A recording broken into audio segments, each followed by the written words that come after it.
The most important element of TF2's visual design is color. Why? Team. It's in the name. The classes, the guns, the movement, everything else comes second. Because first, you gotta know who you're shooting at. Of course, TF2 isn't the only game that utilizes color as a visual aid to mark friend from foe. Certainly wasn't the first and wasn't the last. But TF2's developers didn't just hue shift all of the player models and then clock out for the day, or rely on the more, let's say, modern practices of slapping outlines and nameplates over everybody because, oh, good visual design is hard. No amount of bit rate's gonna fix this clusterfuck, my god. Nope, TF2's developers just used color. Color. In tandem with meticulous, deliberate design choices that not only create the necessary distinction of friend from foe, but also prevent that distinction from becoming an eyesore that detracts from the game's iconic visual style. Color, two teams, defines TF2's gameplay at square one. And here's how.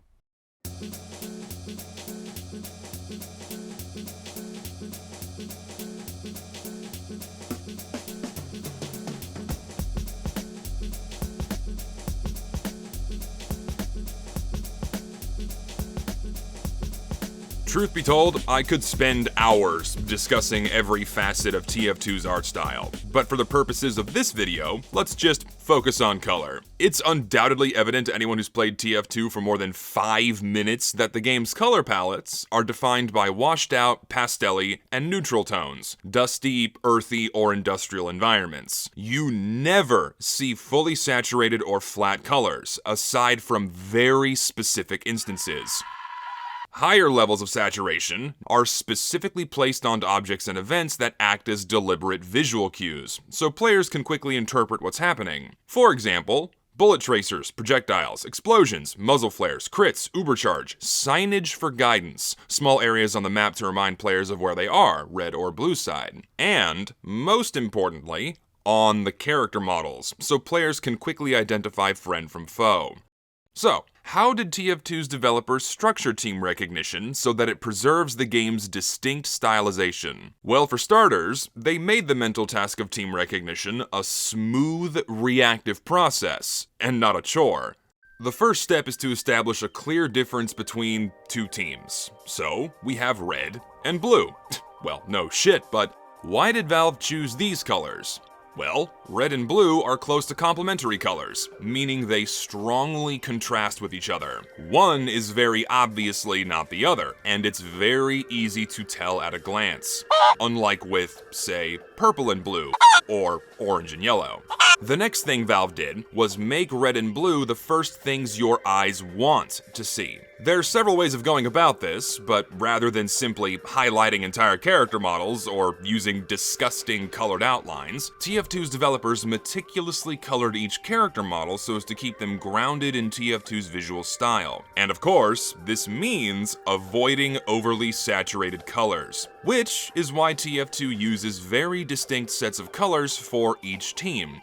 One for red, and one for blue. You have the primary team colors themselves, which are then supplemented with secondary darker and washed out tones, none of which are highly saturated. And when these colors are juxtaposed against each other, this creates a strong contrast from dark to light that naturally guides the eye towards the primary team color. This contrast is the tool that Valve uses to present team colors in a readable fashion, and you only need a tiny amount of saturation to pull it off. However, the medic is an exception. He's white, or light blue, so players can identify him as the medic, but the contrast between his lab coat and blue or red still achieves that natural guidance. Proof of concept for you. What color was that circle just now?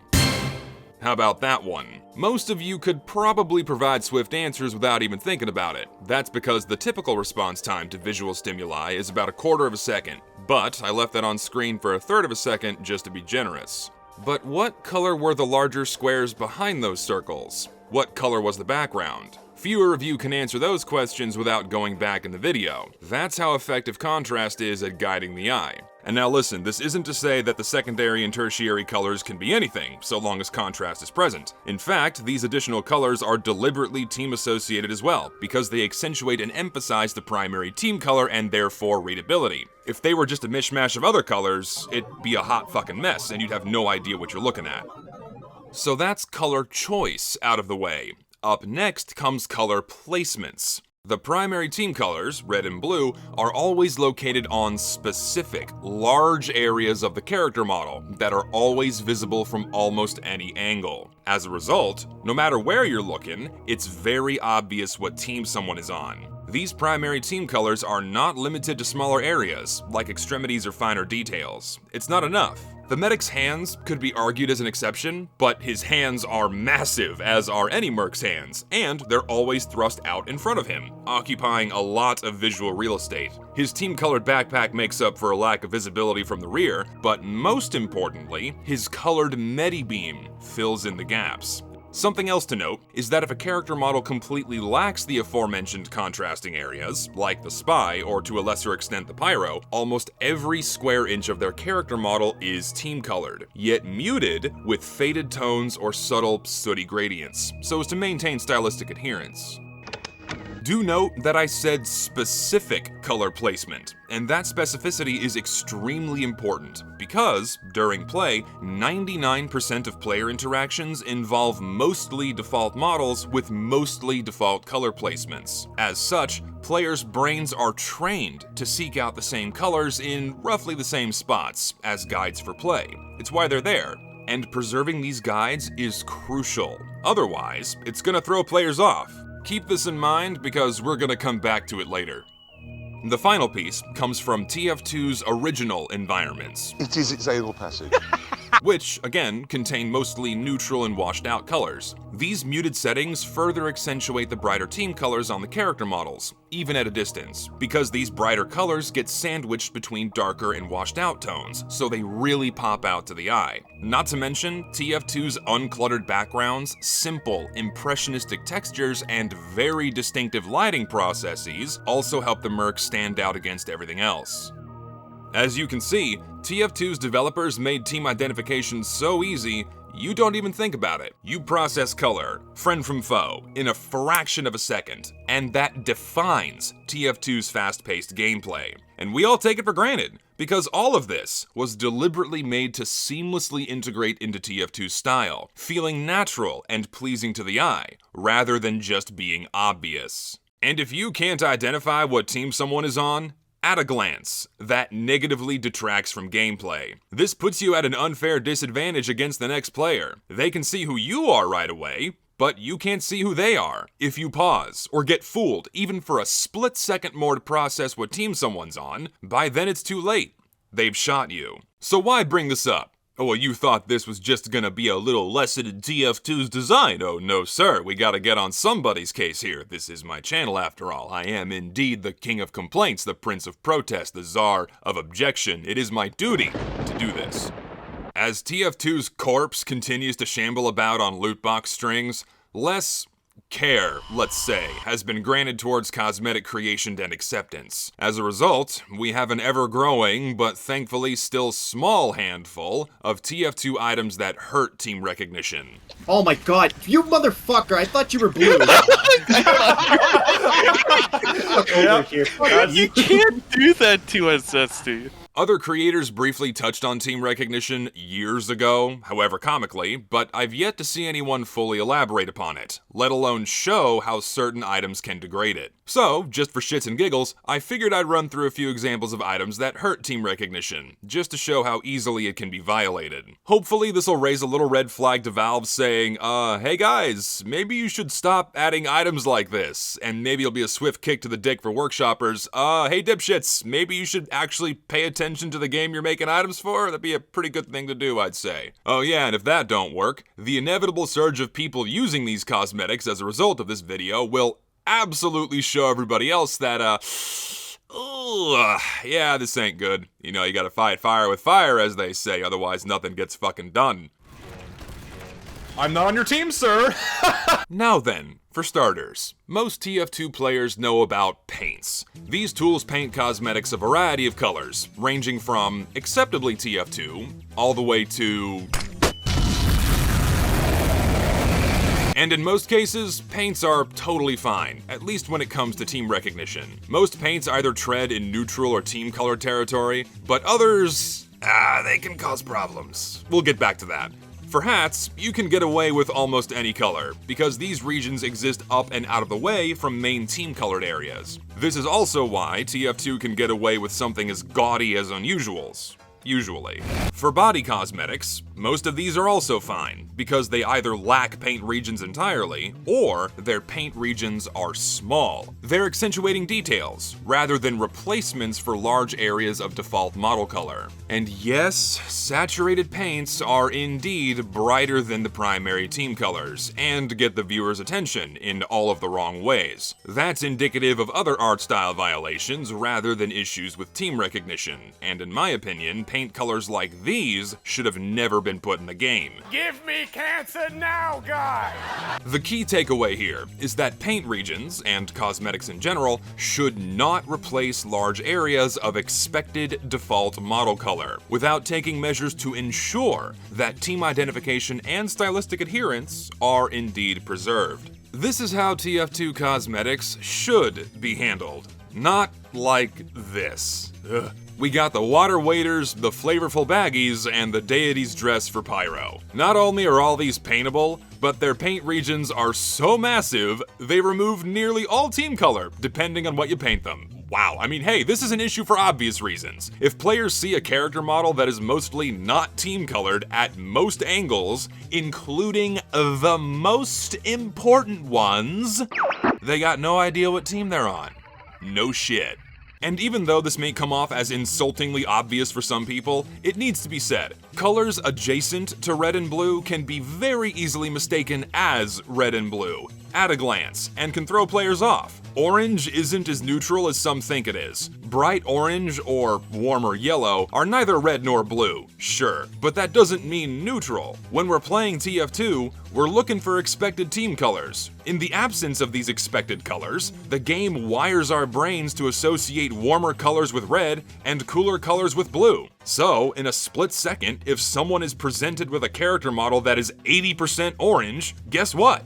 Orange becomes red, or blue becomes, well, blue. Hence, why most people do shit like this. They dye a whole pyro set Manco orange and another color similar to slate, and then wear them on the opposite teams. And man, does this fuck with people. I played with these pyro sets for 5 minutes and got away with some seriously stupid shit almost immediately.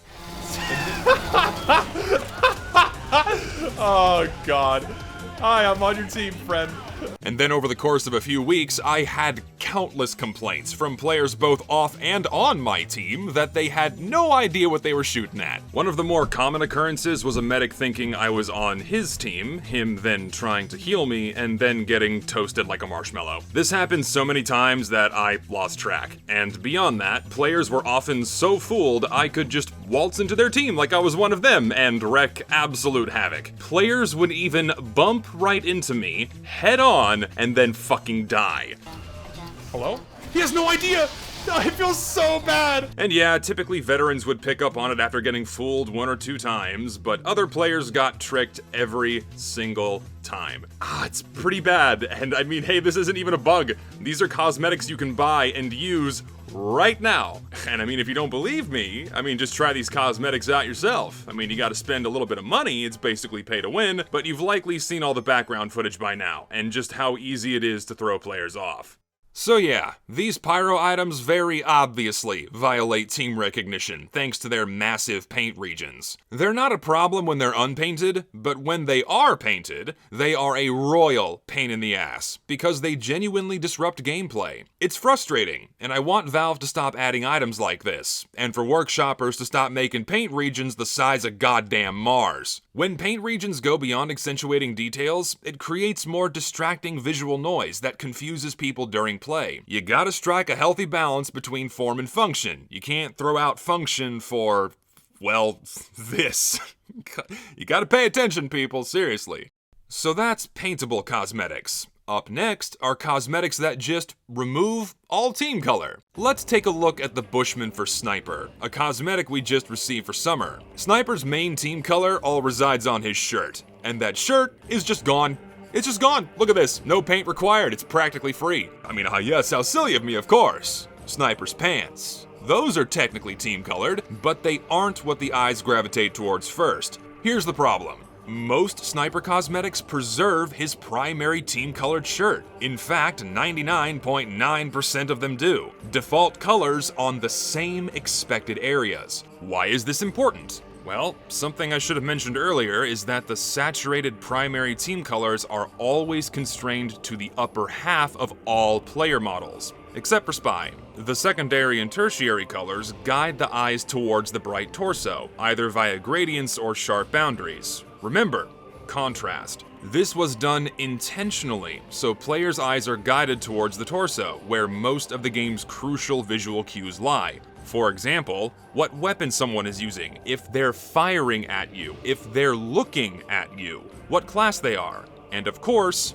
what team they're on. The accentuating colors were not designed to be team identifiers, but rather the guides towards this critical information. If you remove that key information, it throws players off, because they expect primary team color on everyone's torso, and not neutral flesh tones. And against the pastel-y neutral tones of most maps, which flesh is, and with Sniper's gun thrust in front of him, blocking what little team-colored real estate is left, good fucking luck telling what team he's on. Especially at a distance, where Sniper mostly resides. Not that it matters, because people at point fucking blank couldn't tell who I was either. Look at this shit.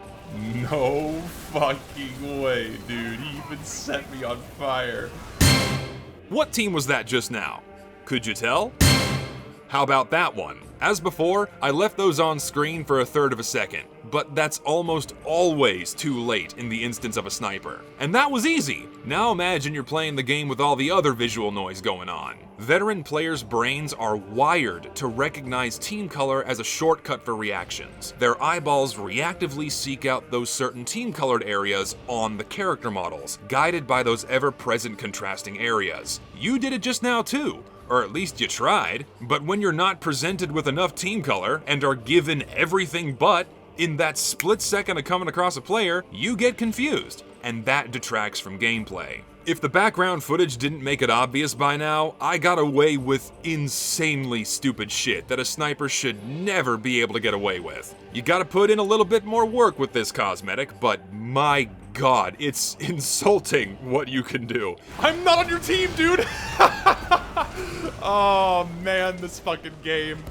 Especially if you combine it with something like the Darwin's Danger Shield, which covers up colored real estate from the rear, the Final Frontiersman, which just removes all remaining default color from the Sniper, and then the final touch, there we go. All gone. Who the hell thought this cosmetic was a good idea? Seriously, what the fuck were you thinking? I mean, obviously they weren't thinking, that's why I'm making this video. These Sniper cosmetics pretty much yielded the same results as the Pyro cosmetics. I fooled people a few times before they caught on, but many players kept getting fooled and dying to poorly thought out game mechanics. Fair and balanced class, am I right? We're not chilling, we're gaming. You shut up, faggot. Hold on, wait. Shooting, we're doing push-ups. Don't give us a bad rep, man. This clip in particular is fucking amazing. This guy actually says, "Who's shooting me?" when I'm in his field of view multiple times and I still kill him. It's fucked. It's beyond fucked, and apparently items like this are totally fine in the eyes of people who make them. Man, again, pay attention to the game you're making items for, because you don't want shit like this to happen. Oh yeah, and use a sniper rifle skin that is mostly oppositely team colored. When you're presented with a bright blue or red gun being carried by someone with no other identifiable team color, your brain hiccups for a second and associates that weapon's color with a team. So yeah, skins can pose a problem as well, and here's why. Weapons are an extension of the character model, and often overlap them. When they do, they occlude the character model, and the weapons colors now become a part of team recognition. As such, all of TF2's default weapon models are either neutrally colored or team colored, and that prevents any issues. Most TF2 skins also abide by these rules, but there's a handful that don't. For example, the Chilly Autumn Warpaint is just red. Croc Dusted is mostly just blue, and we have a handful of others. But to be clear, on their own, most skins rarely pose an issue. They are indeed out and away from the character model at most angles, and most of the time, character models are properly colored and take up much more visual real estate than any weapon. So, skins can get away with a lot without hurting the gameplay. But in tandem with other cosmetics, skins can really sell the package. As such, care must be taken with the design of TF2 skins to ensure that team recognition is preserved. Don't do shit like this, please. Just give us both team variants. It's not that hard. In fact, I know it's not that hard because I can do it myself.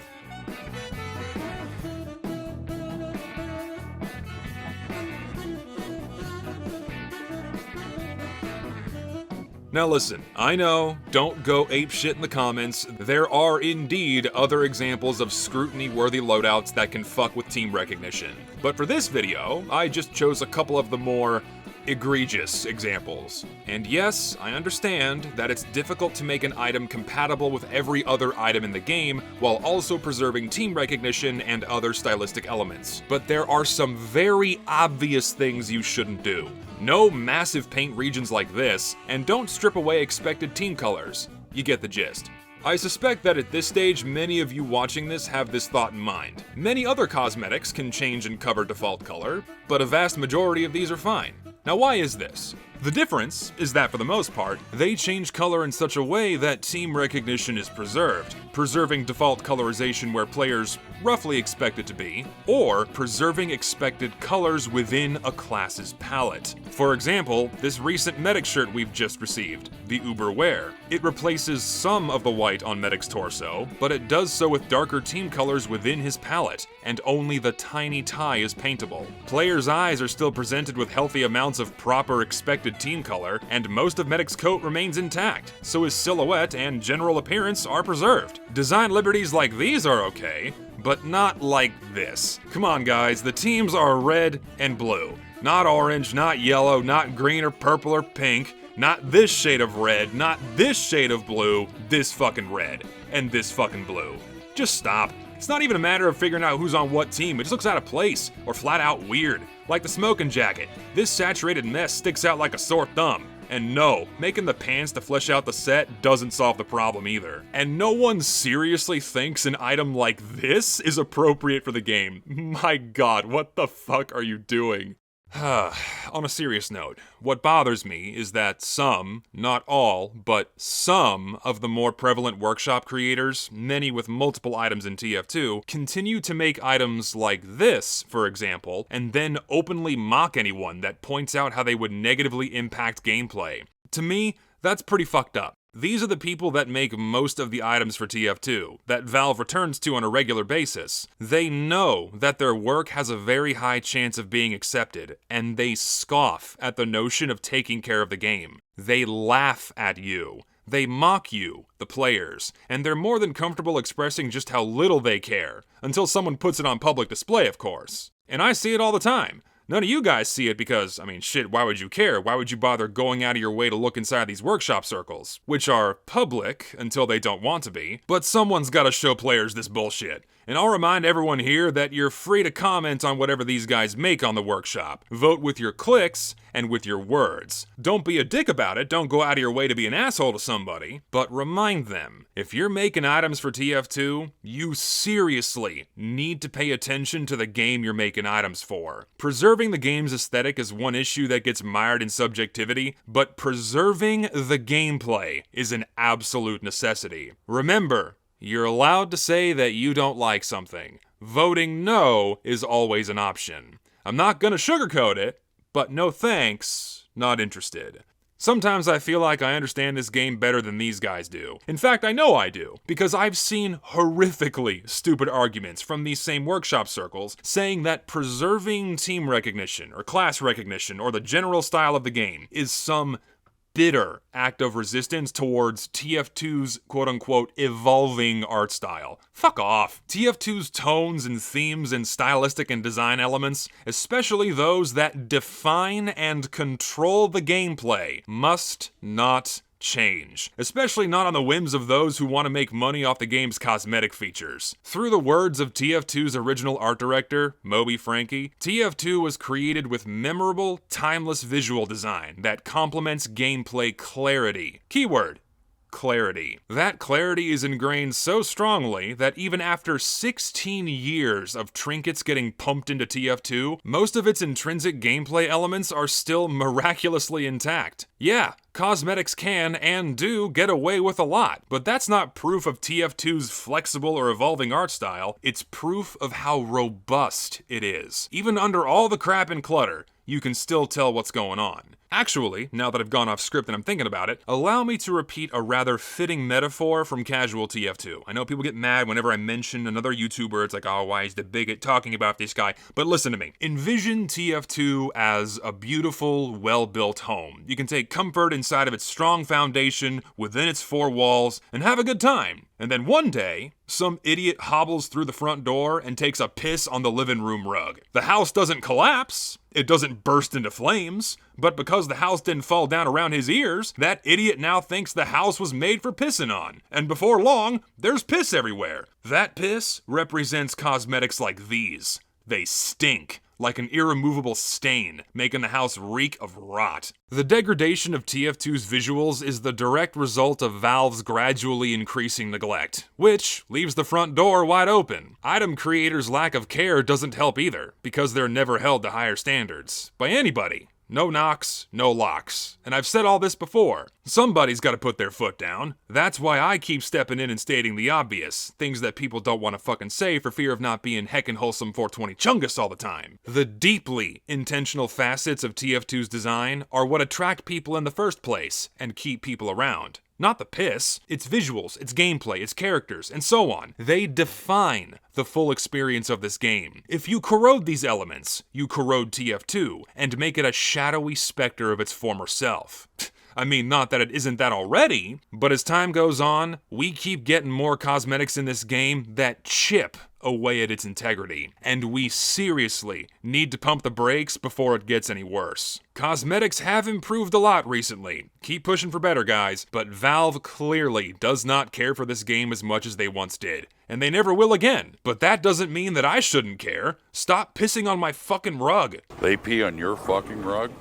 Peed on my fucking rug. Preserving TF2's visual nature isn't some contrarian act I perform out of spite. I love this game, but I'm tired of seeing it bastardized by people who take no interest in where this game came from, who have zero concern for and openly insult those who play it, and very obviously do not care for its visual design. I know I'm 10 years too late, but I actually care about my hobbies, and I want to preserve them for what they are. And I know the terminally online are sent reeling at the mere mention of gatekeeping, but for the sanctity of this game, you'd best goddamn believe I'm gonna keep gatekeeping these dipshits out, who want nothing more than to piss everywhere for their own benefit. If you outright refuse to acknowledge something as simple as preserving team recognition in Team Fortress 2, I mean, there's the door. Fuck off.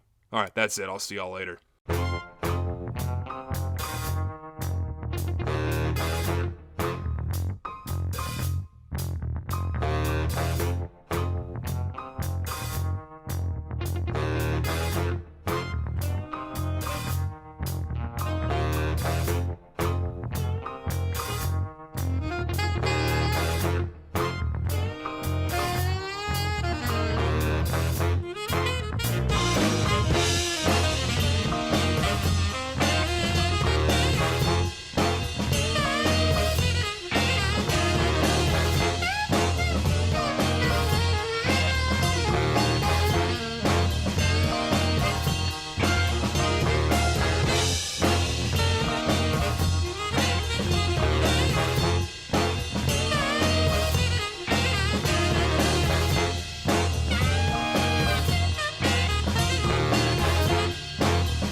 That rug really tied the room together, did it not?